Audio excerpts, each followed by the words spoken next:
मयंक शर्मा, संदीप कश्यप, मुकेश कामदार, मूसा खान। क्या हत्यारा इन चारों संदिग्धों में से ही कोई एक था या इन चारों से अलग कोई और ही था? काव्या सिंह का नाम उस लिस्ट में शामिल कर सकते हैं जिसमें लता पाल और विमला यादव का नाम पहले से ही है। जुर्म का तरीका हूबहू पहले वाले 2 हत्याओं से मिलता है। चेन के साथ गला घोटा गया, फिर बाद में लाश के साथ संभोग हुआ है।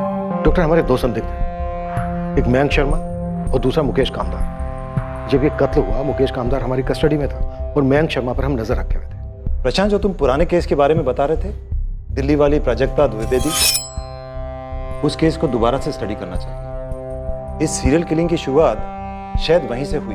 चेन वाले हत्यारे ने फिर से आघात किया है। सारी चेतावनियों के बावजूद, पुलिस के पास संदिग्धों की सूची होने के बावजूद, एक बार फिर डंके की चोट पर इस विकृत सीरियल किलर ने एक बार फिर से दूसरे हफ्ते में ये तीसरा अटैक किया है। हम डिप्टी कमिश्नर ऑफ पुलिस से ये जानने का प्रयास कर रहे हैं कि इस खौफनाक चेन वाले सीरियल किलर को पकड़ने के लिए क्या कोशिशें की जा रही हैं, लेकिन ऐसा लगता है कि पुलिस के पास उसको पकड़ने का कोई प्लान ही नहीं है और पूरा शहर दहशत की जंजीरों में जकड़ा हुआ है। लेकिन पुलिस इस सीरियल किलर के बारे में किसी भी तरीके का कोई भी क्लू पाने में असहाय नजर आ रही है। प्रशांत गहलोत, स्केच पब्लिक में जारी कर दो। कम से कम लोगों को ये तो पता चले कि ये सीरियल किलर दिखता कैसा है। हम श्योर नहीं है कि वो असली कातिल का है भी या नहीं। सर, हमें शक है जिस सर्वाइवर औरत ने हुलिया बताया किलर का, वो सीरियल किलर की विक्टिम है ही नहीं। तो फिर लीड क्या है हमारे पास? 2 हफ्ते में 3 मर्डर्स, पूरा शहर दहशत में है। सर, हमने हर प्लेटफॉर्म से चेतावनी जारी की है कि लोग सतर्क रहें। ऐसी चेतावनी से शहर के अंदर दहशत का माहौल और बढ़ेगा। गहलोत, मुझे इस सीरियल किलर का एक स्ट्रॉन्ग प्रोफाइल चाहिए। यह हत्यारा सिर्फ एक किलर नहीं है, बल्कि एक विकृत मानसिकता का रोगी भी है। यह आदमी कहीं तो किसी न किसी की तो पकड़ में आया होगा। इसे पकड़ने के लिए हम एक डेडलाइन तय करें, 24 घंटे। 24 घंटे के अंदर हमें इसे पकड़ना है। क्लियर? सर, अगर श्रुति झूठ बोल रही है तो क्यों? सिर्फ अपने कॉलेज के दिनों के स्टॉकर से बदला लेने के लिए, या फिर अपने पति संदीप कश्यप को बचाने के लिए?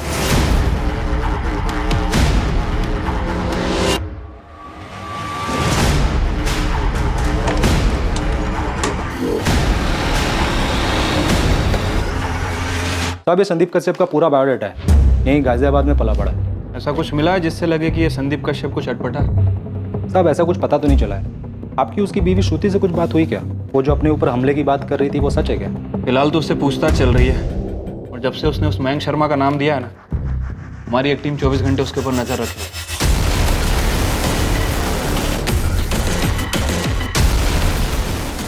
हम दिल्ली में हुए प्राजक्ता द्विवेदी के मर्डर से इस मयंक शर्मा का कनेक्शन ढूंढ रहे हैं।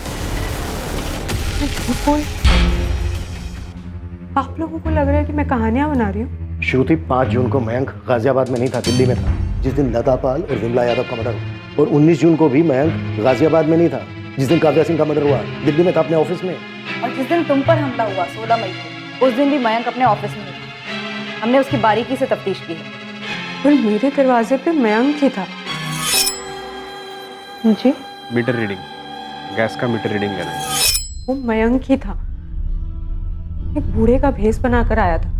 श्रुति झूठ नहीं बोल रही है और ना ही उसे कोई वहम। अगर ऐसा होता तो मुझे जरूर पता लग जाता। लेकिन वो अपने कॉलेज के दिनों के स्टॉकर मयंक शर्मा पे उंगली उठा रही है, और मयंक शर्मा पे हमारी नजर थी जब तीसरे विक्टिम पे हमला हुआ। हो सकता है कि वो पहचानने में गलती कर रही हो, लेकिन वो झूठ नहीं बोल रही। उसके साथ ये हादसा हुआ है, वो इस हादसे की विक्टिम है और इस हादसे से बची है।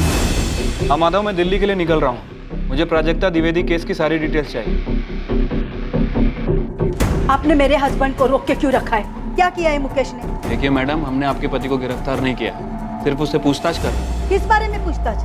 वो इस वक्त आपको नहीं बता सकता। क्यों नहीं बता सकते? आप लोग उठा के क्यों लाए मेरे पति को? क्या किया क्या है उसने? ये कोई तरीका है? मुकेश, तो भी जा सकता है, लेकिन ये मत सोचना कि तेरे ऊपर से हमारी नजर हटेगी। बिल्कुल नजर मत हटाना साहब। आप लोग को पता तो चले मेरी बीवी सीमा कैसे मेरा खून पीती है, और आप लोग नजर रखेंगे ना तो मैं अपनी बीवी का मर्डर नहीं कर पाऊँ। कभी कभी सपने में देखता हूँ ये आपका ये सिरफिरा है ना, किलर जो भी हो, वो आ रहा है और सीमा को जान से मार रहा है।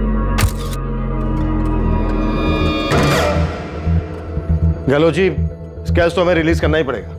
बहुत प्रेशर है ऊपर से। हमने इसे हर उस जगह पर ढूंढ लिया है जहां पर हम इसे ढूंढ सकते थे। प्रशांत, मुझे स्केच रिलीज करने में ये रिस्क लग रहा है कि किलर चौकन्ना हो जाएगा, शातिर दिमाग है, भेष बदल सकता है। उस दिन चुपचाप बैठा रहेगा और फिर अचानक एक दिन किसी दूसरी औरत पर अटैक करेगा। गहलोत जी, हमें कुछ तो देना पड़ेगा पब्लिक को। और स्केच के अलावा हमारे पास कोई दूसरा तरीका नहीं है जिससे हम पब्लिक को सतर्क कर सकें।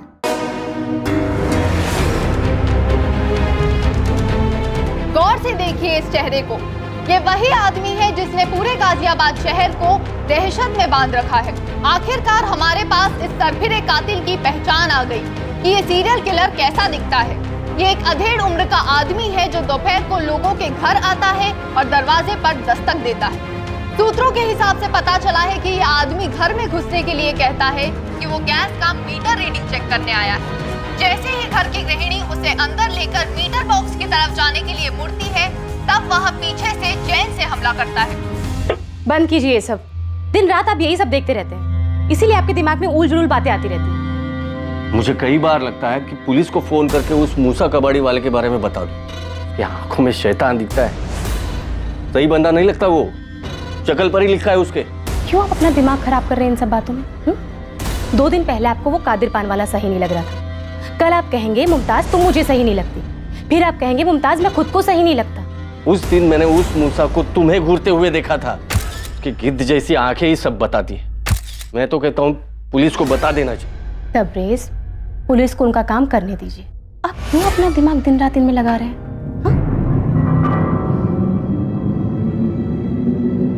नाचने वाली गुड़िया, फूलदान, सजावट का मोर और सजावट का जहाज।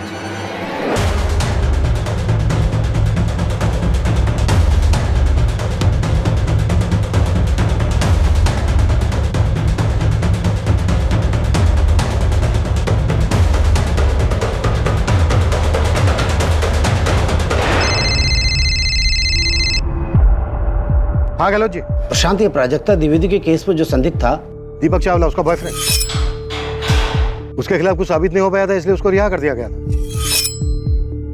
हो सकता है ये सारी श्रृंखला वहीं से शुरू हुई हो, दिल्ली से, जब नाचने वाली गुड़िया प्राजक्ता के घर से गायब हुई थी। ये प्राजक्ता का बॉयफ्रेंड दीपक चावला है कहाँ? जगन देख रहा है उसे, पर बात किया, कुछ मिला है क्या आपको? उसका पता लगाओ। ये वही हो सकता है जिसे हम खोज रहे हैं। वो करता क्या है, कहाँ रहता है, उसका बैकग्राउंड क्या है। मुझे उस केस की हर बारीक से बारीक डिटेल चाहिए प्रशांत। क्या इस सीरियल किलर और उसकी विकृति की जड़ें प्राजक्ता द्विवेदी के मर्डर और उसके रेप केस में थी? क्या दिल्ली में प्राजक्ता द्विवेदी के एक्स बॉयफ्रेंड दीपक चावला तक पहुंचने से इस सीरियल किलर की खोज पर अंकुश लगने वाला था? यह केस एक ऐसा चौंकाने वाला मोड़ लेने वाला था जिसकी उम्मीद पुलिस को दूर दूर तक नहीं थी। ये नंबर काम नहीं कर रहा है, कृपया नंबर जांच लें। ये नंबर तो सर्विस में नहीं है माधव। दीपक चावला का बस यही नंबर है हमारे पास। वो सर, उसके खिलाफ कुछ मिला भी नहीं था हमें। नंबर तो कंटिन्यू नहीं है, एड्रेस अब भी यही होगा। चांस लेके देखते हैं सर। मूव। हाँ मिस्टर गहलोत, प्राजक्ता द्विवेदी का पोस्टमार्टम मैंने ही किया था पिछले साल। लास्ट के पोस्टमार्टम की छोटी से छोटी डिटेल्स मैंने अपने रिपोर्ट में लिखी थी, जो इन्वेस्टिगेटिंग ऑफिसर को दिया था। यस, आपने अपनी रिपोर्ट में नेक्रोफिलिया का जिक्र किया था। कातिल ने मर्डर के बाद प्राजक्ता की लाश के साथ संभोग किया था। ये प्राजक्ता द्विवेदी कुंवारी थी, मेरा मतलब वर्जिन? जी, वो डिटेल्स तो अब मुझे याद नहीं है, मुझे मेरे पुराने नोट्स देखने होंगे। डॉक्टर, मुझे लगता है इस कातिल को सेक्स से वंचित रखा गया होगा और उसी तड़प में वो शिकार कर रहा होगा। हाँ, ये मुमकिन है। प्राजक्ता शायद उसकी पहली शिकार थी। उसका नेक्रोफिलिया, उसकी सनक शायद प्राजक्ता से जुड़ी। मैं क्यों मारूंगा प्राजक्ता को? वो मेरी गर्लफ्रेंड थी, मैं उसे क्यों मारूंगा? जी हाँ, वो मेरा फ्लैट है और दीपक मेरे फ्लैट पे किराए पर रहता। अब कहाँ रहता है? मुझे पता नहीं सर, वो चंडीगढ़ से था और यहाँ पे काम करता था। उसने अगस्त 2018 में शायद फ्लैट खाली कर दिया था। क्या ये उसकी गर्लफ्रेंड प्राजक्ता का मामला है? हाँ। उसके चंडीगढ़ का एड्रेस दो। मेरे पास अब एग्रीमेंट की कॉपी नहीं है और दीपक तो काफी पहले फ्लैट छोड़कर चला गया था। हाँ मिथिला, किसी भी जगह की सीसीटीवी फुटेज से कुछ मिला? नहीं सर, लेकिन एक और औरत मारी गई। एक और? हाँ सर, निशा भटनागर, 28 साल उसकी उम्र है, उमानगर की है।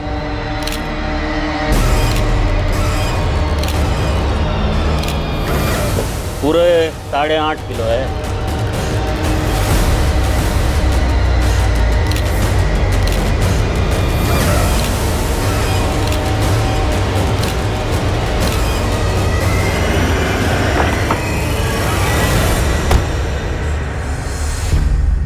सर, सेम पैटर्न है। दरवाजे से जबरदस्ती अंदर घुसने की कोई कोशिश नहीं हुई और बाकी कत्ल का तरीका एकदम मिस्टर एक्स जैसा।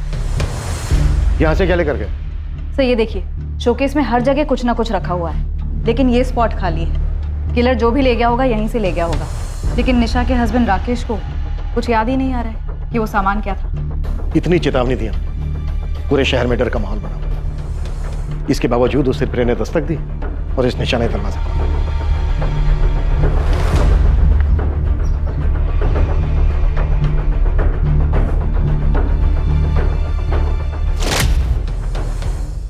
हाँ जगन बोलो। लगता है इस बार हमारी किस्मत अच्छी है सर। सर निशा के घर से 2-3 गली छोड़कर एक सुनसान रास्ता है और वहां पर एक एटीएम है और एटीएम के बाहर सीसीटीवी कैमरा है सर। तुरंत फुटेज निकालो, अभी के भी, आज की भी और आज के पहले की भी। बहुत हो गया है लुका छुपी का खेल।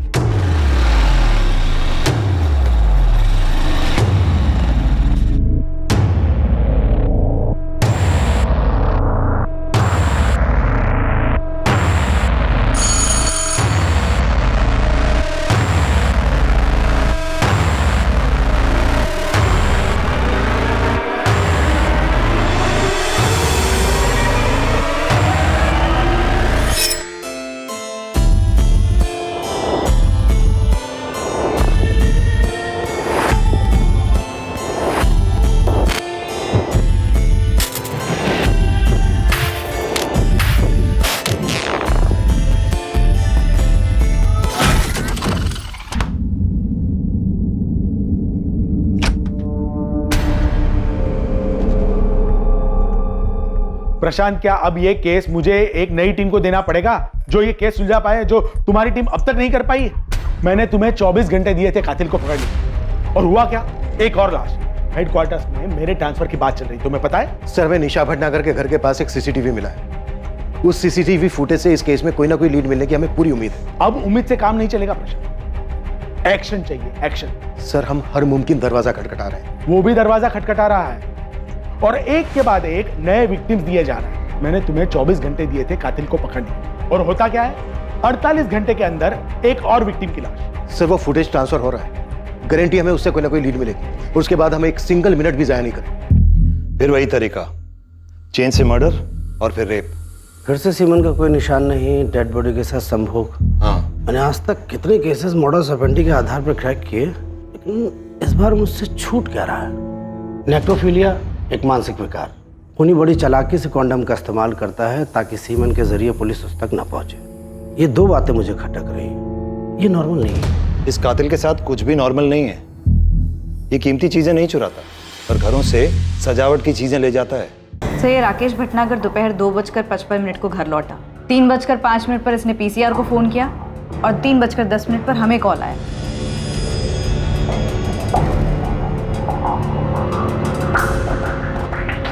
सर ये एटीएम वाली गली, निशा के घर से 1-2 गली छोड़कर सर सिर्फ इसी गली में एक सीसीटीवी कैमरा है और कहीं नहीं। जो किलर एक्स बखूबी जानता हूँ। सर ये इसी सीसीटीवी कैमरे के मर्डर के 3 दिन पहले की फुटेज है।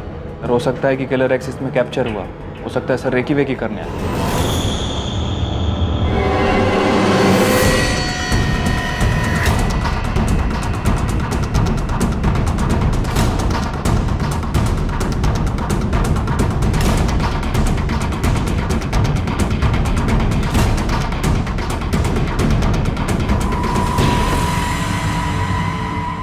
ये बंदा 3 दिन लगातार दिखता है, लेकिन चौथे दिन नहीं दिखता। ये तो मूसा है साहब, मूसा खान।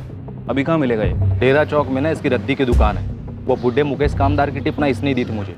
जिस जिस इलाके में कांड हुआ है ना, ये वो हर इलाके में घूमता है। चंदन नगर जहाँ लता पाल का कत्ल हुआ, रुद्र विहार विमला यादव का, दयानगर काव्या सिंह का, और इस वाले केस में निशा भटनागर यानी उमा नगर। और मैंने इसको ही काम पे लगा के रखा हुआ था कि पता कर किस मोहल्ले में कौन अजीब हरकतें कर रहा है। और ये साला खुद ही निकला इन सबके बीच। कहीं ये मूसा खान ही तो नहीं है हमारा किलर एक्स?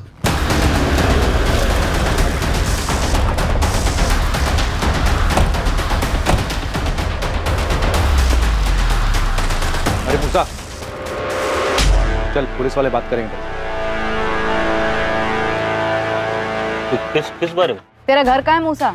मियाँ नगर मैडम, लेकिन माजरा का माजरा बाद में। साहब कुछ तो बताइए, ऐसी क्या बात करनी है? बहुत खास बात है मूसा, बहुत ज्यादा खास।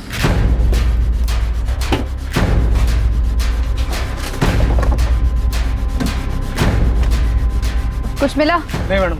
इसके नीचे ये हटाओ, पेपर हटा के देखो।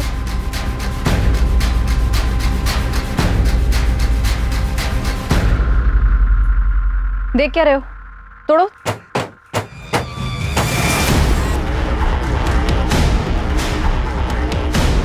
इसे भी थैली में डालना।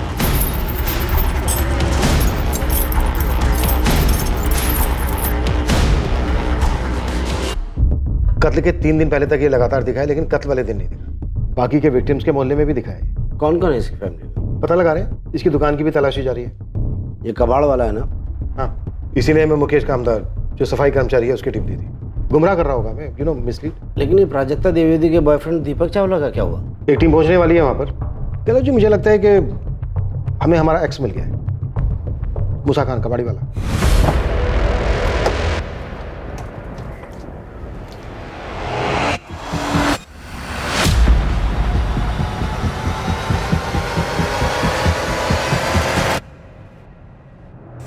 मैडम, इस मूसा की दुकान के साथ साथ ना इसके घर को भी पूरा खोलना पड़ेगा। लगता है आपको आपका बंदा मिल गया। Pandey, yes ma'am.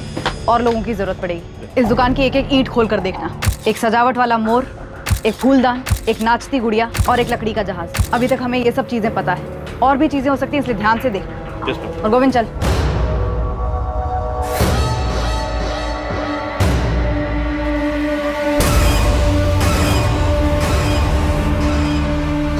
जानता ही नहीं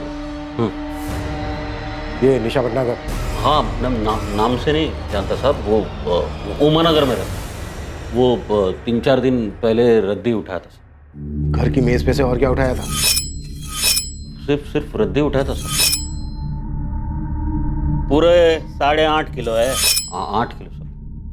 नहीं सब 8.5 किलो था। इतनी धुलाई होगी कि तू अपना नाम तक भूल जा। इन सब का मर्डर किया तूने। 1 साल पहले इस प्राजक्ता द्विवेदी का मर्डर किया। इन सब के मर्डर करने के बाद इनकी लाशों के साथ तूने अपनी हवस पूरी की है, पर कभी पकड़ा नहीं गया। लेकिन इस बार पकड़ा गया। घर का एक एक चप्पा चप्पा छान मारो। ओ मेम साहब, वो कबर्ड मत छोड़ना, वो किचन मत छोड़ना। क्या कर रही है? मेम साहब बताएंगी, ऐसे घर में घुसकर क्या ढूंढ रही है? बताएंगी भी, मैं ढूंढ दूंगी ना, क्या ढूंढ रही है? एक फूलदान, एक सजावट का मोर, एक नाचती हुई गुड़िया और एक जहाज। और क्या क्या है यहाँ पर? हाँ? ये कबाड़ की चीजें तो मेरे शोहर की दुकान पर होनी चाहिए। आप हमारे घर को क्यों रौंद रही हैं? और मूसा ये सब कबाड़ की चीजें यहाँ क्यों रखेगा भला? सूटकेस लाओ इधर। मेम साहब। सच बता दे मूसा, नहीं तो जिंदगी में कभी अपने पैरों पे खड़ा नहीं हो पाएगा। तो सच ये है कि आपको ना कोई मिल नहीं रहा साहब, इसलिए जो ये बद्दा इल्जाम है ना वो आप हम पर, मुझ पर मल रहे सर। और जो तेरी दुकान में ट्रंक मिला है जिसे तूने लॉक करके रखा था, अश्लील किताबें मिली हैं उसमें? बिल्कुल मिली होगी। कबाड़ी हूँ साहब, कबाड़ नहीं मिलेगा और क्या मिलेगा साहब? बच्चा है सर, छोटा सा मेरा, आता है दुकान पे कभी कोई भी किताब लेकर पढ़ने लगता है, उसके हाथ ना लगे इसलिए वो ताला मार के रखी थी मैंने। कई ग्राहक लोग भी आते हैं साहब ऐसे मैगजीन की तलाश में साहब। मैं साहब आपके खबरें की मदद कर रहा था। मदद कर रहा था क्या भटका रहा था?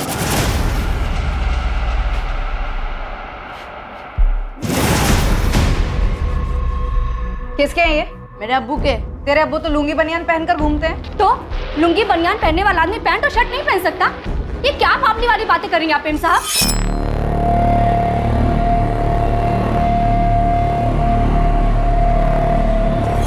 ये लेकर चलो। ओ मेम साहब, अरे कहाँ लेकर जा रही है ये सब कुछ? आप ज्यादा नौटंकी मत कर बिल्किस। हमें शक है तेरे शौहर पे कि वो कुछ करने वाला है। करने वाला है? क्या करने वाला है? आपको क्या लगता है कि आप पुलिस की वर्दी पहनकर कुछ भी करेंगे और हम सुनते रहेंगे?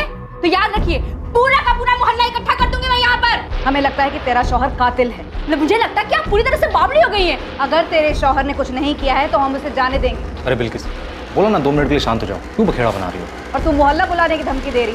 मैं पूरी फोर्स बुला लूँ। ओ मेम साहब, मैं आपकी धमकी से डरने वाली नहीं हूँ। बुला लीजिए आपको जिसे यहाँ बुलाना है। क्या हुआ बिल्किस आपा? अरे देखो ना, ये लोग मूसा को फंसा रहे हैं। कोई नहीं फंसा रहा है, क्यों बखेड़ा बना रही हो? ये सब क्या है गोविंद? रेहाना, मैं कह रही हूँ ना, इस गोविंद ने पट्टी पढ़ाई है। हम सिर्फ मूसा के कपड़े और जूते लेकर जा रहे हैं। मियाँ नगर में जल्दी एक पुलिस टीम भेजो।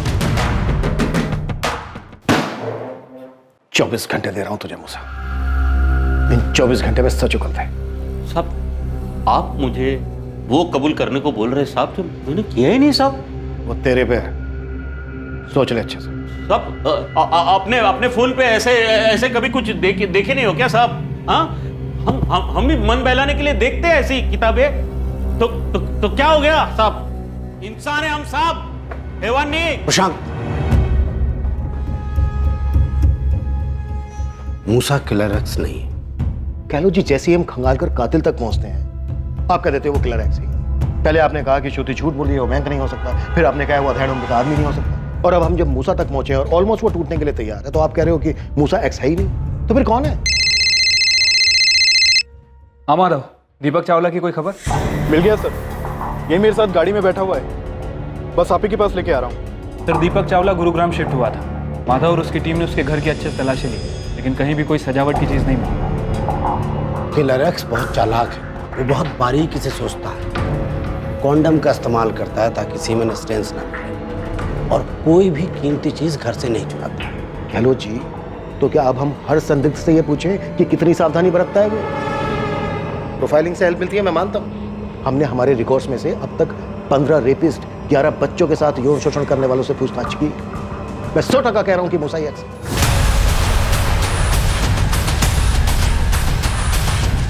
नहीं, अगर आप इतने दावे के साथ कह रहे हैं कि मूसा एक्स नहीं है, तो फिर बताइए ना, लाखों लोगों के शहर में हम उस बारीक सी प्लानिंग करने वाले को कैसे ढूंढे, जिसका दिमाग घुमा हुआ है, जो ऐसी औरतों को टारगेट करता है जो घर में अकेली रहती है, उनका मर्डर करता है और फिर लाश के साथ रेप करता है। बोलिए ना। उसने अपना हुलिया बदल लिया है।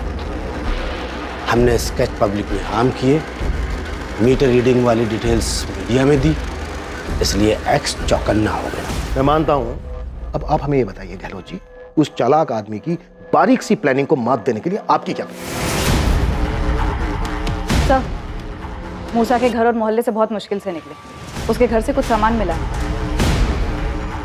सर, चुराए गए डेकोरेटिव आइटम में से तो कुछ नहीं मिला, लेकिन ये कपड़े और जूते मिले जो कि मूसा के हुलिये से मैच नहीं करते। गहलोत जी, सर कैसे बच बचा के निकला हूं ना, मत पूछिएगा। नहीं पूछूंगा। कोई काम की बात है? साहब वहाँ से डायरेक्ट मैंने 2 लोगों को साइड में लेके बात की। जो बातें मुझे पता चली ना, मुझे पहले नहीं मालूम था। ये मूसा ना कपड़े पहनने का बहुत शौकीन आदमी है। हर शुक्रवार शनिवार को ना अपनी बेगम के साथ एकदम सज धज के निकलता है घूमने के लिए।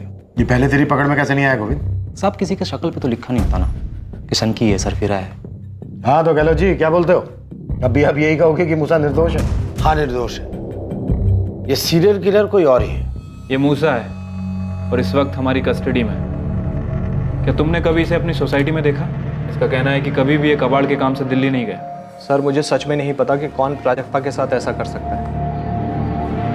मुझे समझ में नहीं आ रहा है सर कि प्राजक्ता के साथ जिसने भी ये सब किया सिर्फ इसलिए ताकि वो डांसिंग डॉल चुरा सके। सस्ती डॉल थी सर, मैंने ही उसे वो गिफ्ट की थी। उसे डांस का शौक था इसलिए। उसके दिमाग में क्या चलता है, क्यों चलता है, कोई नहीं बता सकता। 4 और औरतों को मार चुका है और वहां से भी सजावट के आइटम लेकर गायब है। सॉरी, इससे पहले मैंने इसे कभी नहीं देखा। इसी एक सवाल के लिए आप मुझे गुरुग्राम से उठाकर यहाँ लाए हैं। आपको क्या लगता है वो साइकोपैथ मैं हूँ या फिर पिछली टीम की तरह आपका टॉर्चर करने का इरादा है मुझे? प्रशांत, जो करना पड़े करो, मुझे इस दहशत का अंत चाहिए तुरंत। सर आज रात अच्छे से खातिर की जाएगी इस मूसा खान की। कल सुबह तक सामने से आकर सब कुछ कबूल कर लेगा। तुम्हें कितना यकीन है कि यही वो सीरियल किलर है? सारी की सारी कड़ियां छुप रही हैं सर। सभी विक्टिम के मोहल्ले में देखा गया है। अच्छे कपड़े पहनता है, अश्लील मैगजीन पढ़ने का एडिक्ट है। बस एक चीज है जो फिट नहीं बैठ रही है। अगर डेकोरेशन के वो पीसेस मिल जाते तो इस केस को एक क्लोजर मिल जाता। एक और अड़चन है सर। अब क्या हुआ? गहलोत जी कह रहे हैं कि किलर एक्स मूसा खान हो ही नहीं सकता। देखो, गहलोत को उसके एनालिसिस कर रहे थे, तुम इस मूसा की हलक में उंगली डालो। प्रोफाइलिंग कभी कभी गलत भी हो सकती है। मुझे सही कातिल चाहिए। कल सुबह अच्छी खबर सुनो। ए मूसा, बोल क्यों किया और कैसे किया? हाँ, सच सच बोलेगा तो छोड़ देंगे मुझे। ए देख, सच बोल, उसके बाद देख।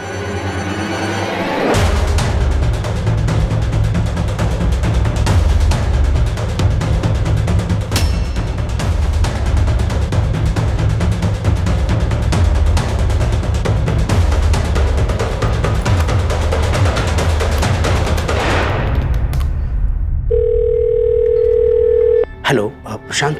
हाँ गहलोत जी बोलिए, क्या मिला आपको इतनी रात को? क्या तुम अभी आ सकते हो? कुछ मिला आपको? हाँ, प्राजक्ता, विमला, लता, श्रुति, ये सभी निशाना बनाएगी, चुन चुन के निशाना बनाएगी। ये सभी चुनी हुई टारगेट थी। घर में अकेली होती थी और टारगेट की गई। बाकी की दोनों, काव्या और निशा भी तो घर पे अकेली थी जब इन्होंने दरवाजा खोला। शांत, ये निशा और काव्या चुनी हुई टारगेट नहीं है, ये अचानक शिकार हुआ।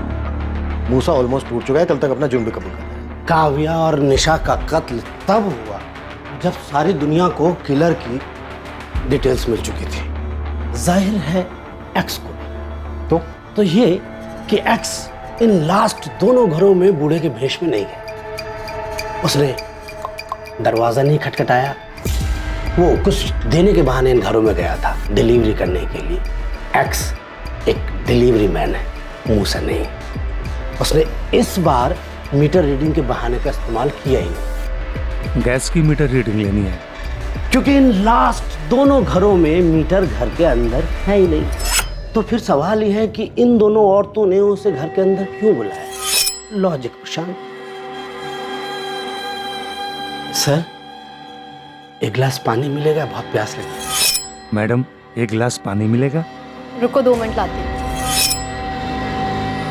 प्रशांत, मुमकिन है कि निशा के मामले में भी ऐसा ही हुआ होगा। एक गिलास पानी मिलेगा मैडम? बड़ी प्यास लगी है। 1 मिनट रुकिए, लेकर आती हूँ। काव्या और निशा के मर्डर्स प्लानिंग से नहीं हुए थे, बस फितरत से हुए थे। ये एक्स एक डिलीवरी मैन है, देखा मौका है तो अपनी विकृति को अंजाम देने झपट पड़ा होगा। आपकी थ्योरी में सच्चाई हो सकती है कि कातिल अलर्ट हो गया होगा, उसने अपना हुलिया बदल लिया होगा, लास्ट की 2 विक्टिम्स को टारगेट नहीं किया होगा। फिर भी वो विक्टिम तो है। देखिए गहलोत जी, कातिल हमारी हिरासत में है, मूसा ही एक्स है। नहीं, बिल्कुल नहीं। एक्स हमारे हाथ में है ही नहीं। वो बाहर घूम रहा है पब्लिक के बीच खुलेआम। प्रशांत, मैं दावे के साथ कह रहा हूं, मूसा हत्यारा है ही नहीं। ए मूसा, उठ, बोल कैसे किया मर्डर तूने? इंतजार कर रहा हूं मैं, बोल।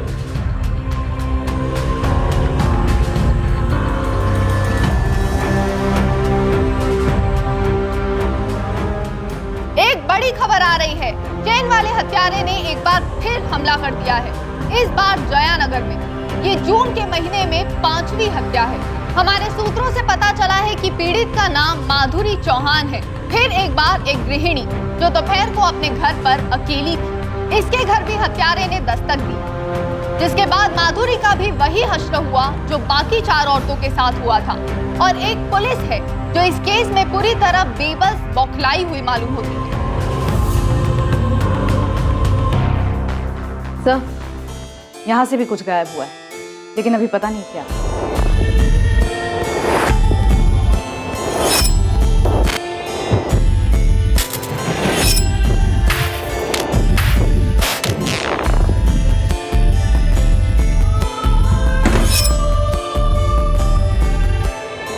जिस वक्त 5वीं विक्टिम माधुरी चौहान पर आक्रमण हुआ, उस वक्त संदिग्ध मूसा खान बाकायदा पुलिस कस्टडी में था और 24 घंटे की अवधि के बाद भी मूसा ने कोई जुर्म कबूल नहीं किया था। हमको 24 घंटा जगाओ, 24 साल जगाओ, सच यही रहेगा कि मैं वो कातिल नहीं। माधुरी चौहान की पोस्टमार्टम रिपोर्ट ने कोई शक नहीं छोड़ा कि ये कत्ल भी नेक्रोफिलिक सीरियल किलर एक्स ने ही किया था। वर्तमान में हुआ यह 5वां कत्ल था और इस बात की पूरी संभावना थी कि 1 साल पहले प्राजक्ता द्विवेदी का कत्ल भी इसी हत्यारे ने किया था। और अब भी ये मानसिक रोगी पुलिस की रडार से बाहर था। इसके बावजूद कि पूरे राज्य में उसके लिए रेड अलर्ट था, वो गुमनामी की धुंध में छुपा हुआ था। इन्वेस्टिगेशन टीम हताश हो गई थी। मामला पूरी तरह हाथ से निकलने की कगार पर था। क्या पुलिस इस सीरियल किलर को उसके अगले शिकार पर निकलने से पहले पकड़ने में कामयाब होगी, या अभी और लाशें बिछने वाली थी? सर, इलेक्ट्रिक मीटर बॉक्स भी घर के बाहर है और घर के अंदर कोई गैस पाइपलाइन भी नहीं है। गहलोत जी सही कह रहे हैं, एक्स ने अपनी मॉडस ऑपरेंडी बदल दी। प्रशांत, मुझे और कोई नई थियरीज और अनुमान नहीं सुन। नई टीम को केस क्रैक करने की जिम्मेदारी दी गई है।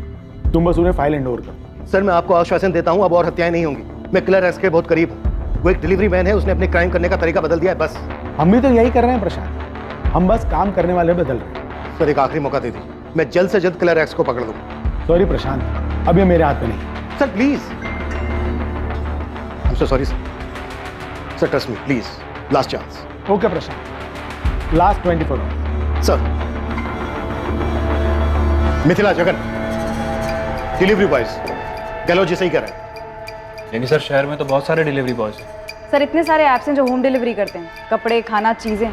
हम हर डिलीवरी सर्विस की बाल की खाल करेंगे। सारे बंदों को काम पर लगा दो, सारे खबरों को एक्टिव करो। लेकिन सर, हमारे 5 विक्टिम्स के घर में तो कुछ भी डिलीवर नहीं हुआ था। चलो के 3 विक्टिम्स के घर तो वो डिलीवरी मैन बन के गए, नहीं तो डिलीवर कैसे होगा? बची लास्ट की 2, काव्या सिंह और निशा। इन दोनों के हस्बैंड से बात करो, कुछ ना कुछ डिलीवर जरूर हुआ होगा। क्विक। सर, मैं बात करती हूँ। सर, मैं गाजियाबाद के सभी एपॉइनर से कांटेक्ट करता हूँ। जगन, सिर्फ 24 घंटे हमारे पास। आर्या पार। सर। हाँ गहलोत जी। तुम्हें अपनी खोज का दायरा बढ़ाने की जरूरत नहीं है। कुछ मिला है आपको? हर बार किलर एक्स क्राइम सीन से कुछ ना कुछ लेके जाता है, मगर माधुरी चौहान के केस में कुछ छोड़ के गया है। क्या? अब बॉल पेन। फॉरेंसिक से तुरंत इस पेन को मंगवा लो, मुझे वो पेन चाहिए। अगर माधुरी चौहान के पति ने इस पेन को पहचानने से इनकार कर दिया तो मान लो हमें हमारा किलर मिल गया। रजनीश, ये तुम्हारे घर का पेन है?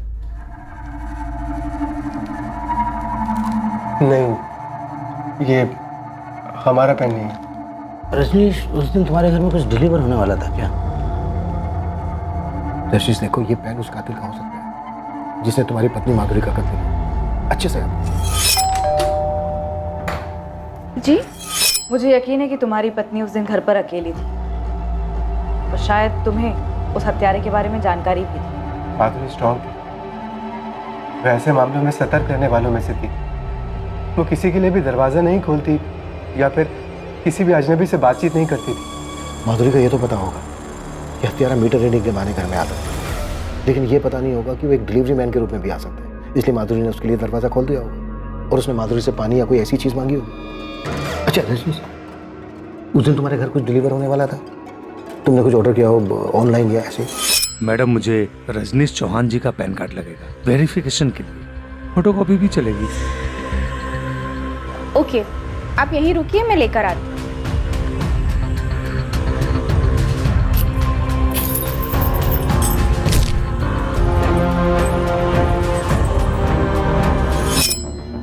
हाँ सर, क्रेडिट कार्ड। मर्डर से 2 दिन पहले मैसेज आया था मुझे बैंक से कि मेरा नया क्रेडिट कार्ड डिस्पैच हुआ है। कौन सा बैंक? आरडीएल बैंक। मैंने 2nd वीक ऑफ जून में कार्ड के लिए अप्लाई किया था। मैडम, मुझे रजनीश चौहान जी का पैन कार्ड लगेगा वेरिफिकेशन के लिए।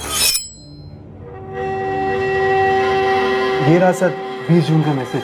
डियर कस्टमर, आपका RDL bank credit card high express courier company से 20 जून को डिस्पैच कर दिया गया है, जो कि आपके रजिस्टर्ड एड्रेस पर पहुंच जाएगा विद AWV नंबर 50921638।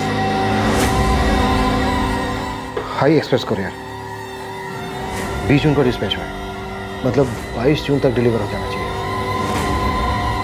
यस, 22 जून को ही माधुरी का मर्डर हुआ। क्या अब इस केस पर पुलिस अपनी जंजीर जकड़ पाएगी?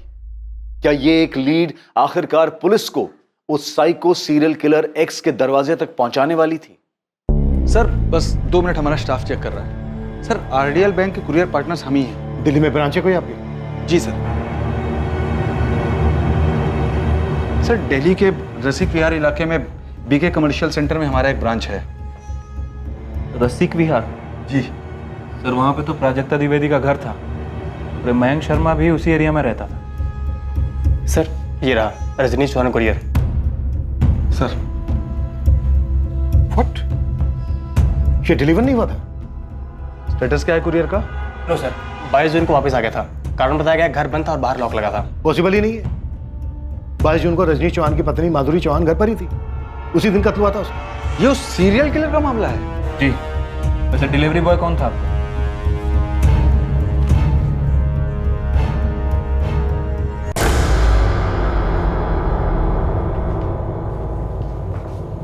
तबरेज खान।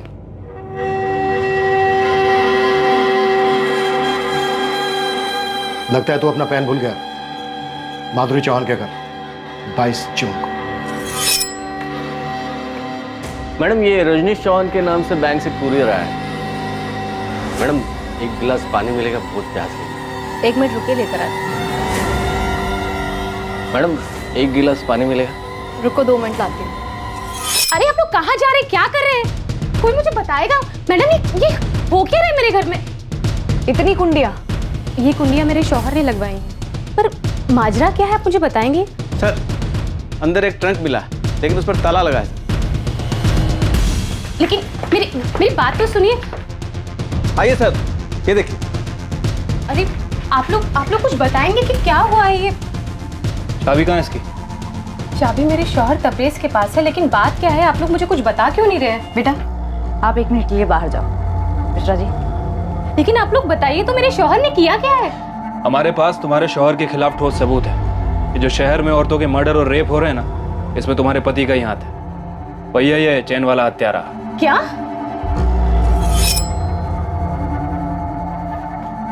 भूल के थक गया मैं आपको साहब, कुछ नहीं किया मैं। और ये जो तबरेज है उस पर मुझे शक था। अगर तुझे शक था तो तूने खबरी गोविंद को बताया क्यों? सिर्फ शक था ना साहब कि वो सन की बेकार में उसकी जिंदगी बर्बाद करना नहीं चाहता था, जैसे आपने मेरी की।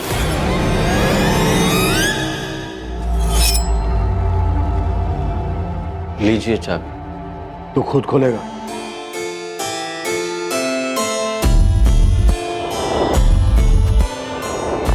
खोल।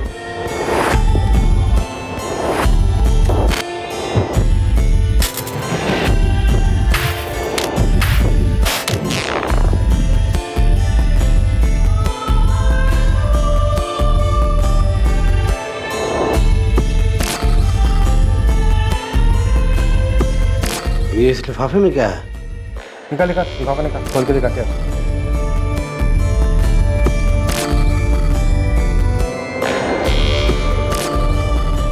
निकाल।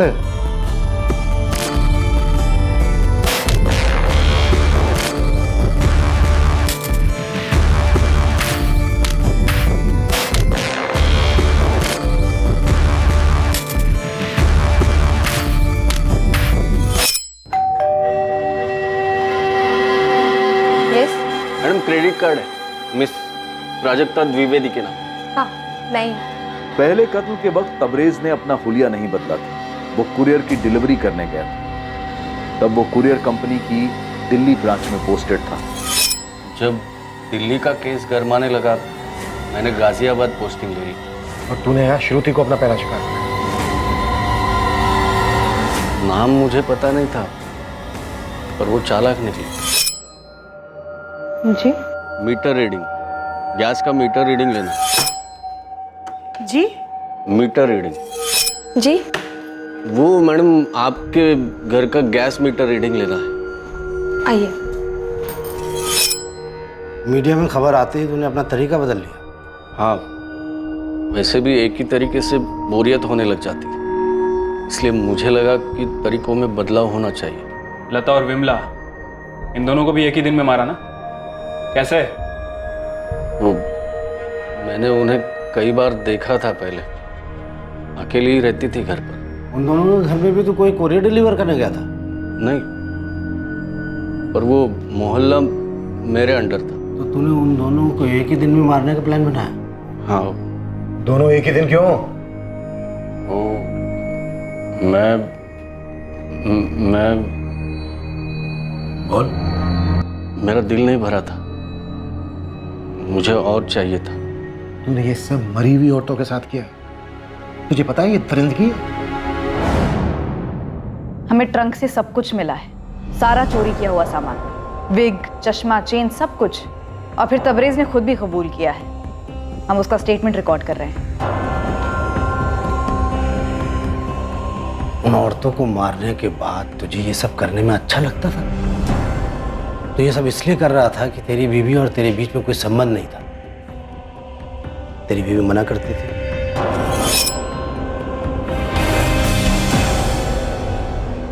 आज नहीं, समझा करो, आज नहीं। अरे क्या हुआ? थोड़ी देर के लिए ना, समझा करो। मन कर रहा है ना मेरा। तुम्हारे मन के चक्कर में मेरी हालत खराब हो गई। डॉक्टर ने दूरी बनाए रखने के लिए कहा।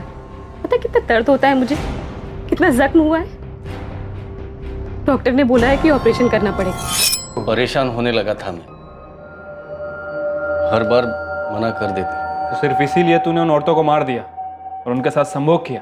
वो औरतें मना नहीं करती। अबे लाशें कैसे मना करेंगी? मैं किसी वेश्या के पास नहीं जाना चाहता था। मैंने सोचा था इस बारे में, लेकिन तुझे डर था कि तुझे कोई रोग हो जाएगा। ये सारी चीजें क्यों चुराई? मैं चोर नहीं हूं, बस ये चीजें मुझे पसंद आई थी। तुझे लगता है ये सारी चीजें मेडल हैं तेरे कारनामों? पता नहीं। ये कहां से चुराई? याद नहीं।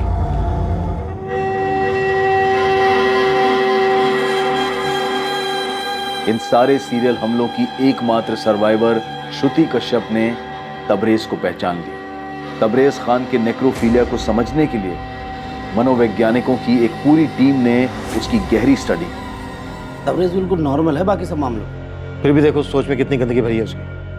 पता है साइकियाट्रिस्ट के सामने वो एक ही बात बार बार दोहराता रहा, जो उसने हमें इंटरोगेशन के टाइम पे नहीं बताई,